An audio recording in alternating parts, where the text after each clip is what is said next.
Hello, hello, hello, and welcome to English Learning for Curious Minds by Leonardo English, the show where you can listen to fascinating stories and learn weird and wonderful things about the world at the same time as improving your English. I'm Alastair Budge, and today is the start of another 3-part miniseries, this time on the very loose theme of the fall of the Ottoman Empire and the birth of modern Turkey. In part 1, today's episode, we are going to talk about probably the most requested subject in the history of this show, the life of Mustafa Kemal Atatürk, the father of modern Turkey. In part 2, we are going to talk about the life of a very different and less well-known figure, Ali Pasha, the so-called Lion of Wanina. And in part 3, we will turn to Cyprus, the Mediterranean island split in two and home to one of Europe's last great unresolved conflicts. Right then, let's get right into it and talk about the father of modern Turkey. On the 15th of October, 1927, the then President of Turkey stood up to give a speech. To say it was not short would be something of an understatement. It took him 36 hours to finish and was broken up over 6 days. It was called Nutuk, or the speech in English, and it has become one of the most important historical documents in Turkish history.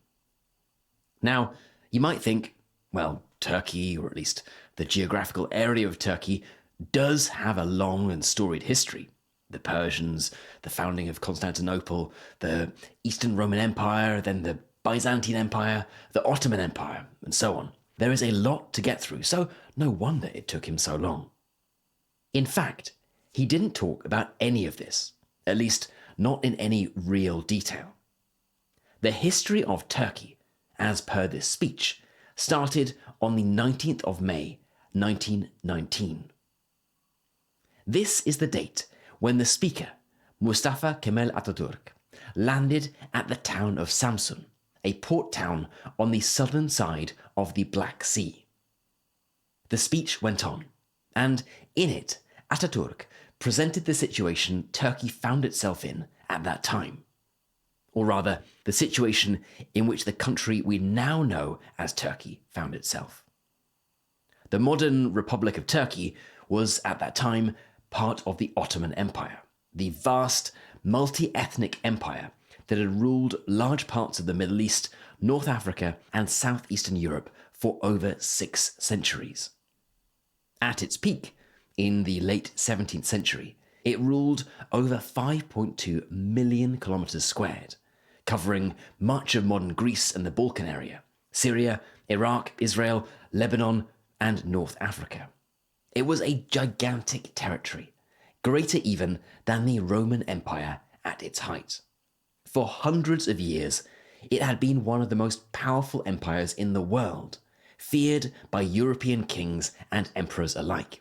Its armies had marched as far as Vienna, its navy controlled the Mediterranean, and its capital, Constantinople, was a city of immense wealth and influence.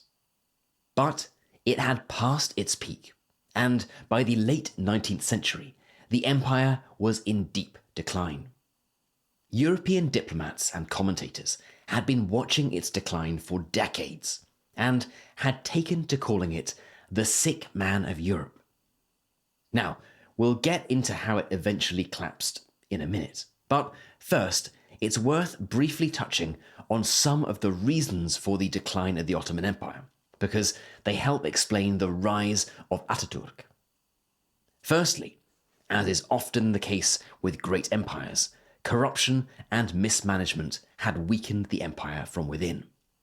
Secondly, a series of military defeats had stripped it of territory. And thirdly, it was just too large and had too many competing different ethnic and religious groups. The Arabs, the Greeks, the Armenians, and the Slavs, to name but a few. This was an era of nationalist movements, and perfectly reasonably, you might argue, these groups wanted a country to call their own. They didn't want to just be subsumed, swallowed up by an empire to which they didn't feel a strong sense of allegiance. Then came the First World War. It was bad news for everyone, but particularly bad news for the Ottoman Empire, which by this time was no longer ruled by a strong sultan, but by a group of military leaders known as the Three Pashas. These men led the empire into World War I, making the fateful decision to side with Germany and Austria-Hungary. It was a disastrous decision, the nail in the coffin for the sick man of Europe. The Ottomans lost battles on multiple fronts, from the deserts of Arabia to the mountains of the Caucasus. Hundreds of thousands of soldiers were killed, an estimated 1.5% of the population. By the time the war ended in 1918, the Ottoman Empire was effectively finished. And if that wasn't bad enough, its enemies, the victorious Allied powers of Britain, France, and Italy, were now circling like vultures. They had won the war, and they planned to carve up the Ottoman Empire among themselves. And they did, or at least they tried to. Under the terms of the Treaty of Sèvres, which was signed in 1920, huge parts of the Ottoman Empire were handed over to foreign powers. Greece occupied the western region of Anatolia, of modern-day Turkey, while Italy took the south. The British controlled Mesopotamia and Palestine. The French took Syria and Lebanon. Even the Ottoman capital, Constantinople, or Istanbul as it's now called, was occupied by Allied troops.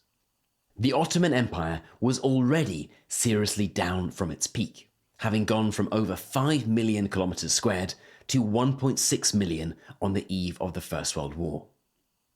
And after the Treaty of Sèvres, it was left with a chunk of land in the middle of Anatolia, less than 500,000 kilometers squared, around the size of Sweden.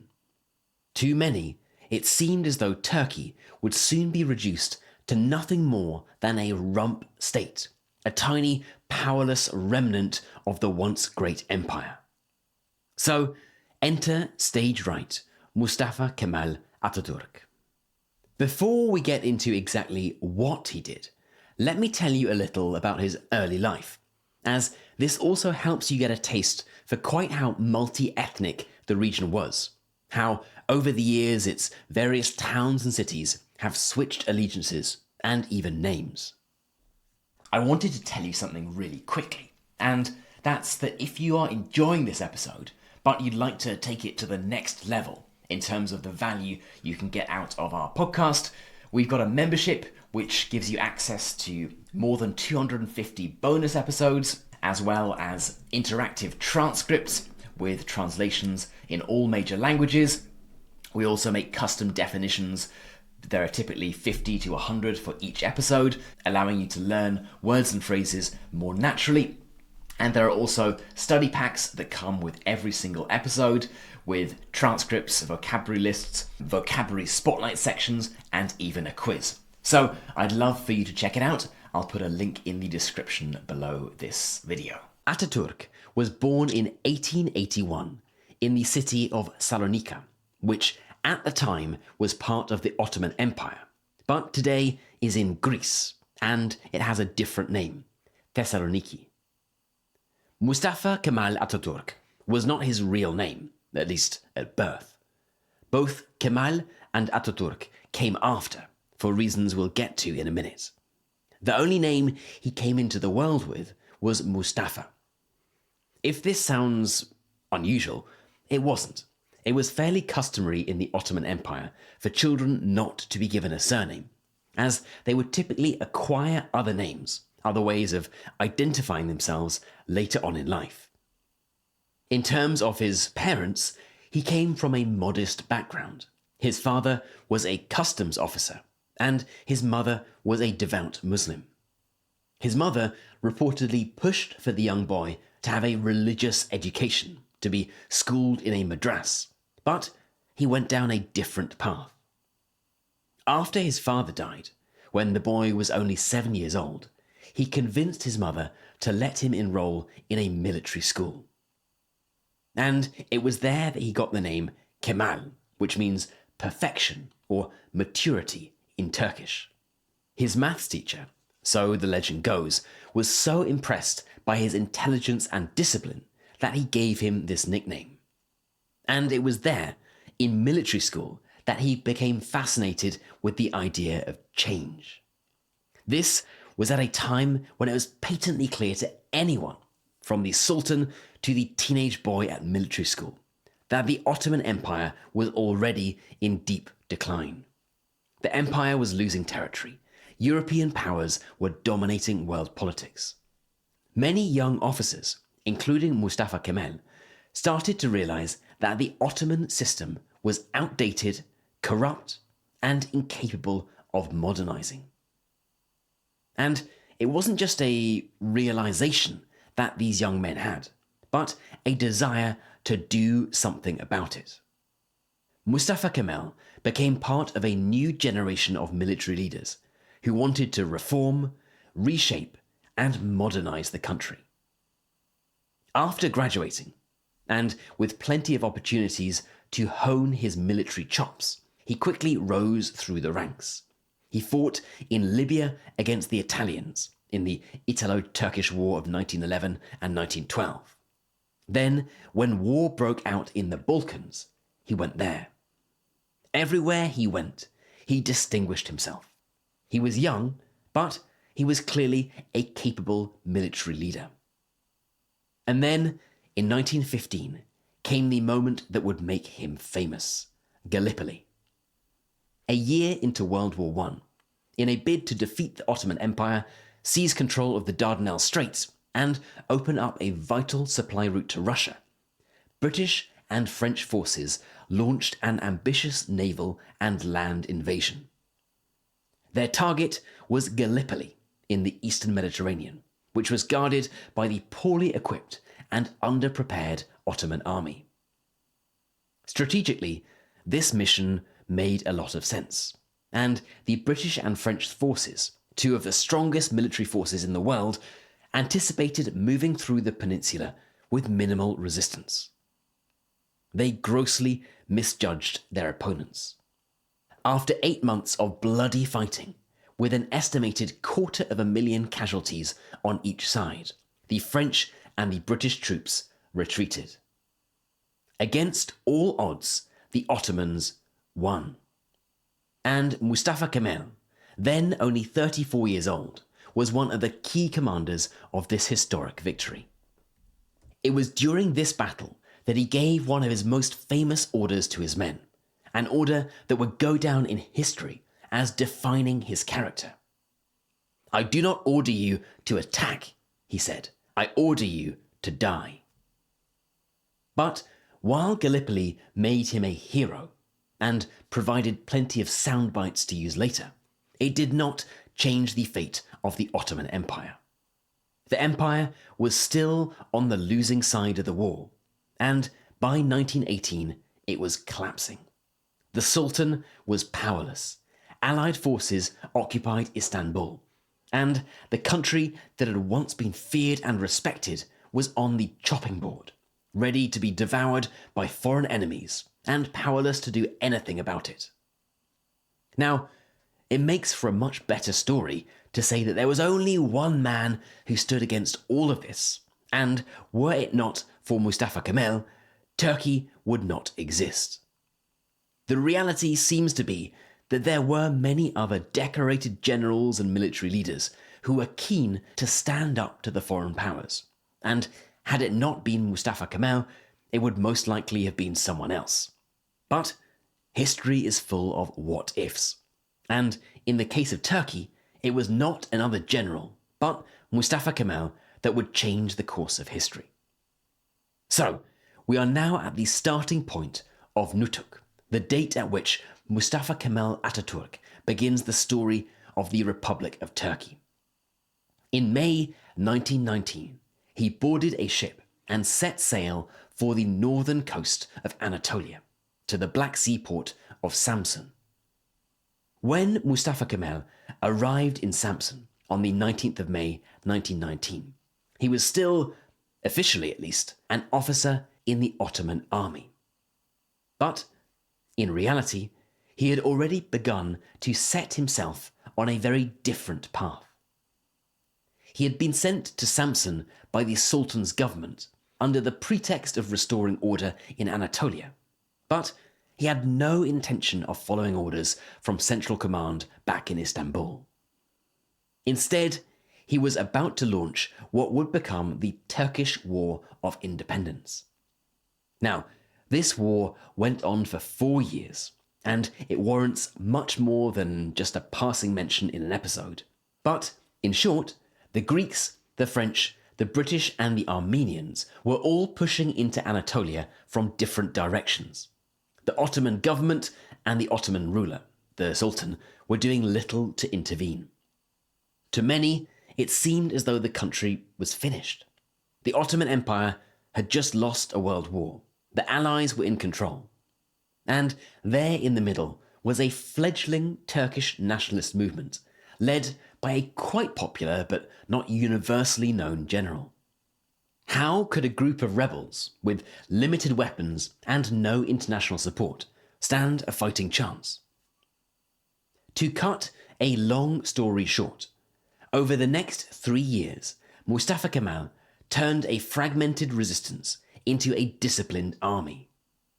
He lured the Greeks inland, far away from their supply lines, and won a series of decisive battles.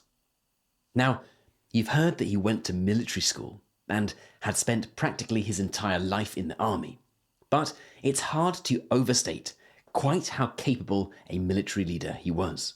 He was fearless on the battleground, had been injured multiple times, and had these scars to prove it. He was demanding to his soldiers, famously telling them that he expected them to die for their country at Gallipoli, and proclaiming that he would see the creation of a Turkish state, or he would die trying. All accounts point to a charismatic and brave leader. This was not a man who sat back at headquarters and moved around pretend soldiers on a map. This was a decorated, respected, and highly effective military leader. Now, fast forward to 1922, and against all the odds, the Turkish nationalists had pushed the foreign forces practically all the way out of Anatolia, and the Greek army was forced into a chaotic retreat towards the Aegean coast. The Turkish forces entered the coastal city of Izmir, and the war was effectively over. One by one, the occupying powers withdrew. The British, who were unwilling to risk another conflict, decided to negotiate. The result was the Treaty of Lausanne, which was signed in 1923. It replaced the humiliating Treaty of Sèvres and declared that it would recognize the independence of a new Republic of Turkey. Mustafa Kemal had done what seemed impossible. He had not only defeated the foreign occupiers, but he had also dismantled the Ottoman system itself. A few months later, on the 29th of October 1923, he declared the establishment of the Republic of Turkey, the Republic of Turkey, to give it its correct modern name. Naturally, he would be its first president. The Sultan, whose family had ruled the Ottoman Empire for 623 years, was deposed and sent into exile. The Ottoman Empire, once one of the most powerful empires in the world, was no more. But Mustafa Kemal was not finished. The war was over, but now came the real challenge: building a modern nation from the ashes of an empire. He had fought for Turkey's independence, but now he would fight for its transformation. In his mind, independence was not enough. To truly survive in the modern world, Turkey had to change, and it had to change fast. He wasted no time. Almost immediately, sweeping reforms began. And this wasn't just about political structures. It was about language, education, religion, culture, and the very way people saw themselves as citizens of a new republic. One of the first and most radical changes was the abolition of the caliphate in 1924. For centuries, the Sultan of the Ottoman Empire had not just been a political ruler, but also the spiritual leader of the Muslim world. Many expected that even if the empire collapsed, Turkey would retain this religious authority. But Mustafa Kemal had other ideas. He wanted Turkey to be a secular state, one where religious institutions had no influence over politics. This was shocking. The idea of separating Islam from government was unheard of in a Muslim-majority country. And indeed, even today, most Muslim-majority countries have Islam as the official state religion. They are not secular. As you might imagine, many opposed Atatürk's decision. But he pushed ahead. Religious schools were shut down. Islamic courts were abolished. Turkey was to be a modern, secular state. This even came down to legislation around clothing. And this brings us on to perhaps the best known of the reforms, the decision to ban the fez. In case you didn't know, a fez is that hat with no brim, no cap in the front. It was particularly popular during the Ottoman Empire, and it was also practical for the majority Muslim population. Because it had no cap, no bit in the front, you could wear it during prayers and touch your forehead to the ground. Kemal, so the story goes, was no great fan of this Islamic practice of prostrating yourself and touching your head on the floor. So he banned the hats that made this practice possible.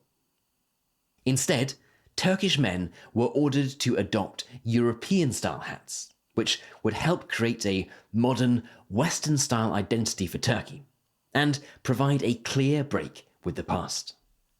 Then came language reform. For centuries, the Turkish language had been written in Arabic script, and it also had a bunch of loan words from Persian and Arabic. As a result, it was a script that many found difficult to read and write. Mustafa Kemal wanted literacy rates to rise, and he believed that by simplifying the language, more people would be able to read and write. A modern nation, after all, needed a modern, accessible language. And so, in 1928, he ordered the complete switch to the Latin alphabet. It was an extraordinary move. Overnight, books, newspapers, and street signs had to be rewritten. Mustafa Kemal himself went from town to town, teaching people how to use the new script. There are photos of him, the president, standing in front of a blackboard, chalk in hand, demonstrating the new style of writing. Education was another priority. The Ottoman Empire had an education system where religious and secular schools operated separately. Mustafa Kemal scrapped this system entirely. A new, unified education system was put in place, free from religious influence. Schools were to focus on science, mathematics, and modern subjects, subjects that would allow Turkey to compete in the modern world. Women, too, saw dramatic changes under his leadership. Under Ottoman rule, women had been largely excluded from public life. But now, under the new republic, they were encouraged to work, study, and participate in politics. Women were granted the right to vote in Turkey in 1934, a fact that many Turkish people like to point out is earlier than in many European countries. But these changes did not come without resistance. Many in Turkey, particularly in the countryside, saw these reforms as an attack on their traditions. There were rebellions, opposition movements, and even assassination attempts.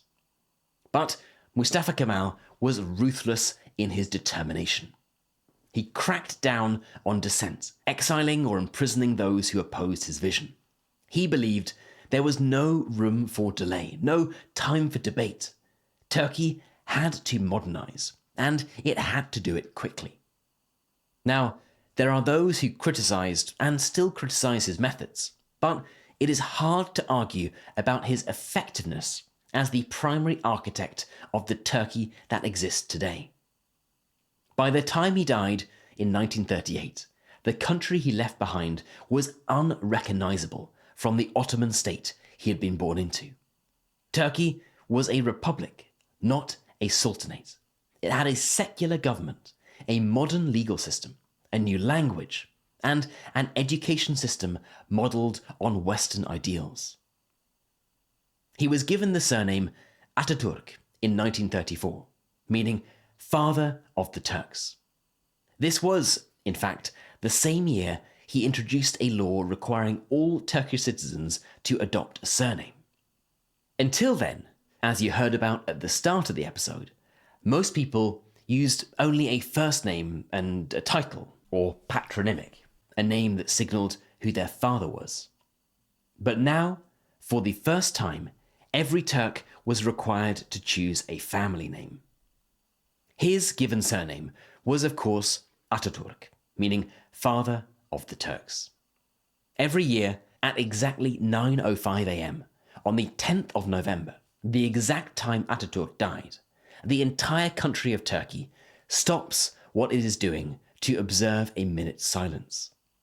Buses stop in the middle of the road, workers put down their tools, and TV chat show hosts bow their heads in respect. He might have been draconian at times. He has been called a dictator. But it is hard to argue that anybody is more deserving of the title, the father of modern Turkey. Okay then, that is it for today's episode on Mustafa Kemal Atatürk. I hope it's been an interesting one and that you've learned something new. For the Turkish listeners out there, and the dozens of people who've asked me over the years to make an episode about Atatürk, I hope you in particular enjoyed it and thought it did some justice to this clearly incredibly impressive leader. And as always, I would love to know what you thought about this episode. What other interesting nuggets do you think people should know about Atatürk? Do you think Erdogan sees himself as a 21st century Atatürk? And if so, how is this manifesting itself? I would love to know. If you're listening to this somewhere that allows you to comment, like Spotify or YouTube, just add a comment below. And for the members among you, you can head right into our community forum, which is at community.leonardoenglish.com, and get chatting away to other curious minds. And as a quick reminder, next up on this loosely Ottoman-themed miniseries will be episodes on Ali Pasha, the so-called Lion of Wanina, and the divided island of Cyprus. You've been listening to English Learning for Curious Minds by Leonardo English. I'm Alastair Budge, you stay safe, and I'll catch you in the next episode.